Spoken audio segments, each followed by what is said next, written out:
you had mentioned really yeah. are adamant that he's staying there. Pretty much trying to be as risk averse as possible, setting up Sako, but now he has to face off against the bad man, Caba, with that Guile starting things off. With the Bandits on the home side, again, with that deficit of being under 20 points, it'll be pretty significant going into this. They're at 30 currently to get that full-on sweep. Lights out. I think it's actually a very good choice, bringing Caba back on, getting him on the lineup here. Again, Sako did get the dub against Christie here, so if you got the dub against Christie, let's not run it back. Let's try and switch up our antics here. Yes. Good choice. Now remember, Valmas has a good time against Guiles in Europe, but again, different parts of the world. Sakonoko's got a wealth of experience with the Guiles over there at the high level.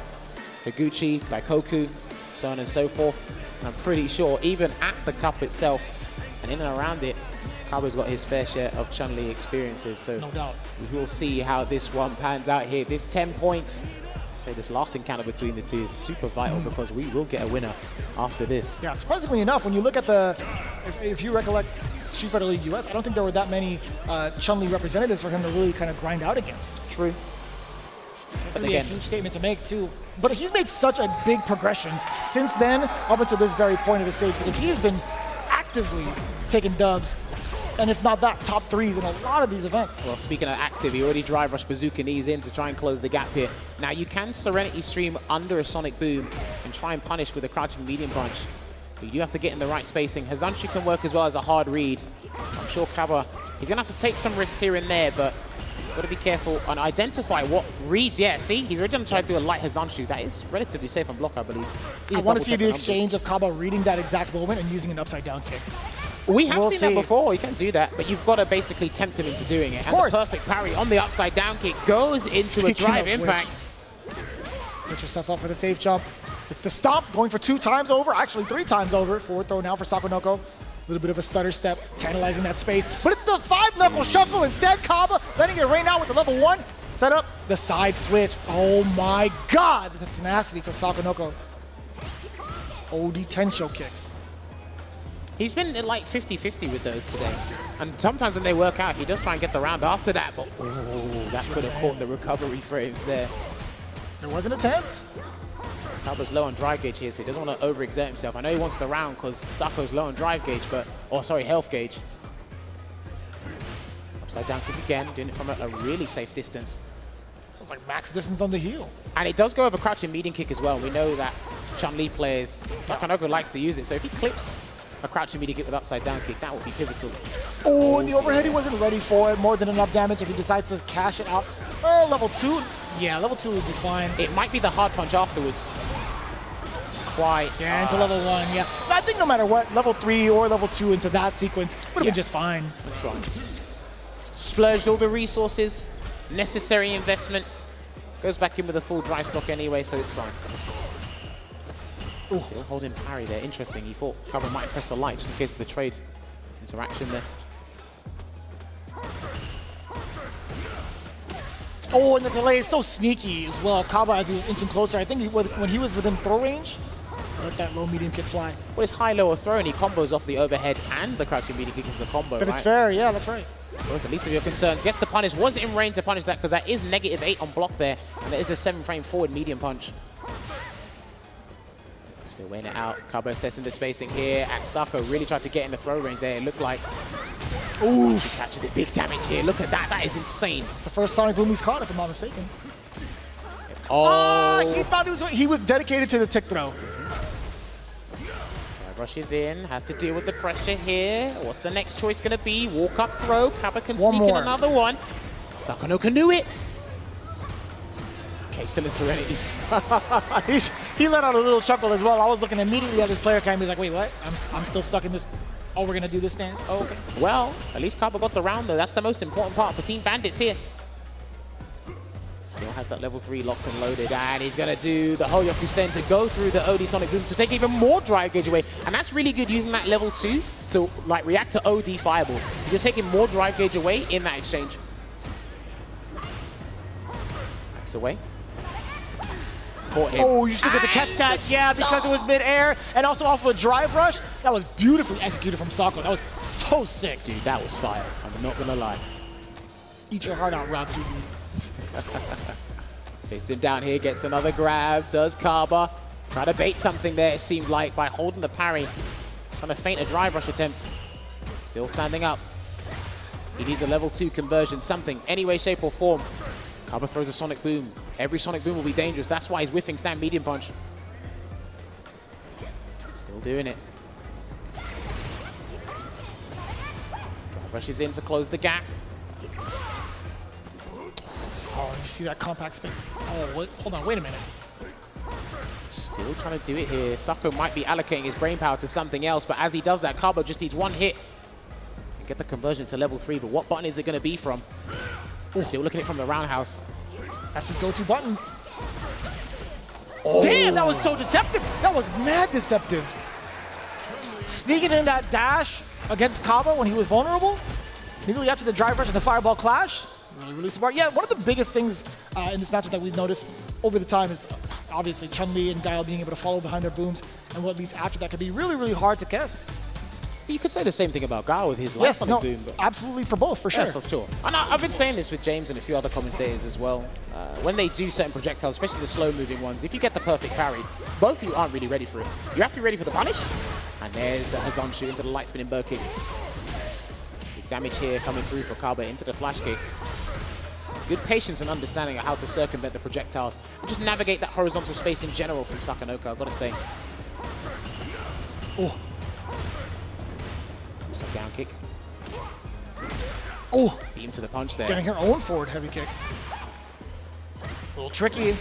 There's a little bit of a shuffle. Sako trying to counter hit with the jab, but no, Caba was just out of the range. So holding it down again. It's always that. Oh. What a jump.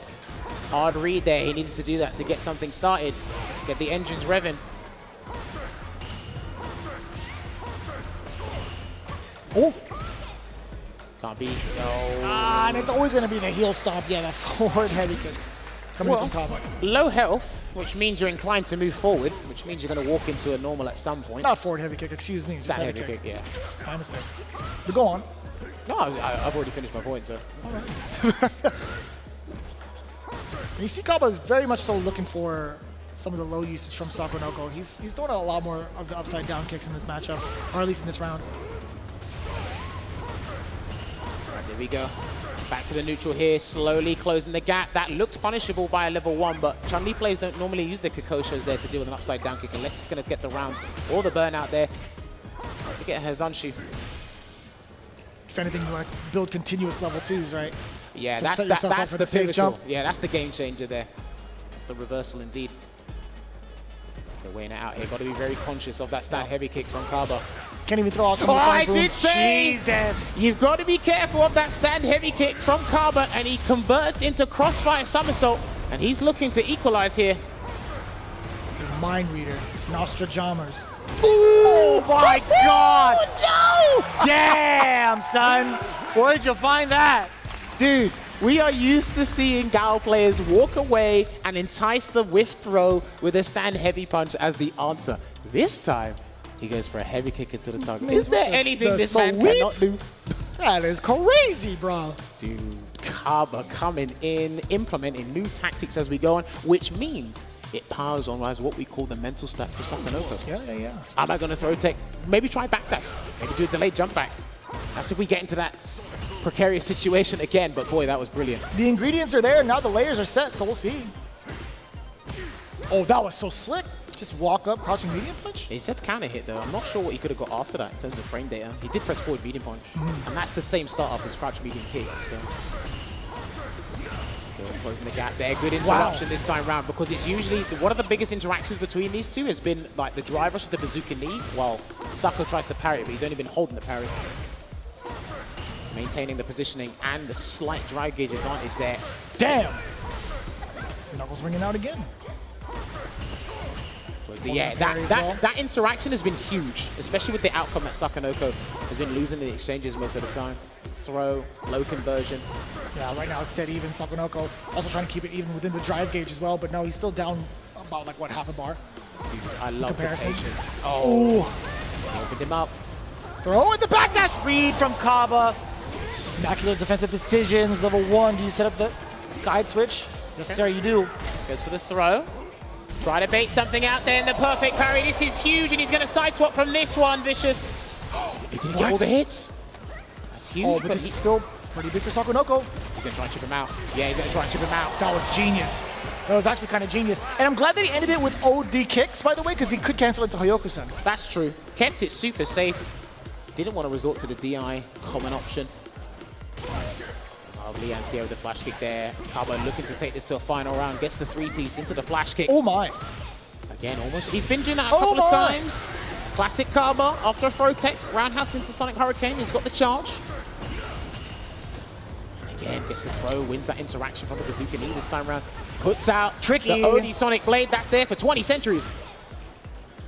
That's a lot of centuries, man. It's a long time, bro. I mean, I know it's a long time. Oh, his is so active. That was OD as well. Backs away. Just one hit should do it for Caba. Anything will do. And I'm not sure if he tried to pump a level 2 behind that. Luckily, he saved it regardless, but it's the final round of this game here. That was mad far for the punish counter. Him being able to link off of that, the drive rush, good awareness. Caba. He needs the points here for Bandits. Jumps away on defense, tried to chase him down with a stand heavy punch. Didn't quite work out for him, and he catches it. Even though he tried to bait with a stand medium punch, the Hazanshi still clipped The it. handshake of destiny. There we go. Hoyoku-sen, bring him to the corner. Still within range to get a safe jump as well. Yeah, he's got to set up the safe jump because he knows that flash kick is actually integral for Caba on his wake up. Throw tech there, good defense, and he's still doing the heavy kick there after throw tech. Still looking for it is Caba. You know, if that roundhouse lands, it's level 3 city. Oh, no. Even better. Even better. Sako flashed out the parry with the recovery. Gets clipped by the overhead from Caba into level 3 damage. Now the lead is with Caba right now, and he's really trying to burn out Sako Noko's, but he's being patient about it. I like it. Oh, dear. Now. Jammers, I gotta ask you a question. That was a forward fierce, but it was after the drive rush flash. Sonic boom intention or no? I think he just wanted to backhand him with the face. Okay, all right, that's acceptable. I genuinely thought maybe like an 8 up input and he got forward fierce anyway. Maybe, but either way, it covers a lot of ground. That's plus a block anyway. Listen, it hit my cheeks. I'm not gonna lie, that was actually very fortuitous there. We haven't seen that normal ever throughout the entire set. Actually, we haven't seen that since he stepped on stage, in my opinion. Actually, right. If memory serves us correctly, but yes, a good back and forth, good patience there in the neutral from both of them. But again, there were some key opportune moments there. Fighting the left side of the screen a fair bit with these guys. And what's interesting as well, because Caba is a player that does this a fair bit, is when you give him the space and the timing, he will fling out a heavy. Whether it's heavy kick into a super or back fierce into a boom or a drive rush cancel. Give him the space and time, he will gladly accept it to turn things around here.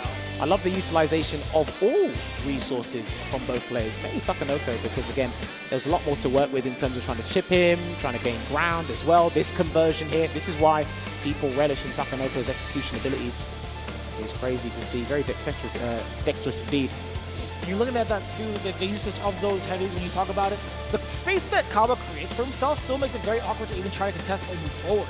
And that's why Sako Noko's been a little bit reluctant to kind of pursue, even though it's his turn. But that roundhouse again, clipping forward, back to back times, as we see in the replay. Sako Noko is just right in the edge of, or at the edge of that hitbox. He lets you know. I love this chip sequence. A good good call from you and identification as to what he was going to do there, because he's on the level 2 just in case it wasn't going to close it out via the OD move. But yeah, just love the back and forth, man. And Caba lets you know that he's like using roundhouse for certain things. He's only got limited options there, and he's letting you know that OD Sonic Blade stays out there for years. And then here's where things really turned around. Go for the safe jump, because in terms of it being last game, last round, that was the most safest and strategical thing to do.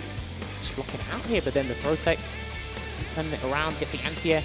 So yeah, he was holding parry a fair bit, but that was up against something else in the neutral, right? And then the one time he did a tap parry, he let go, punish counter. That's when things really turned around here.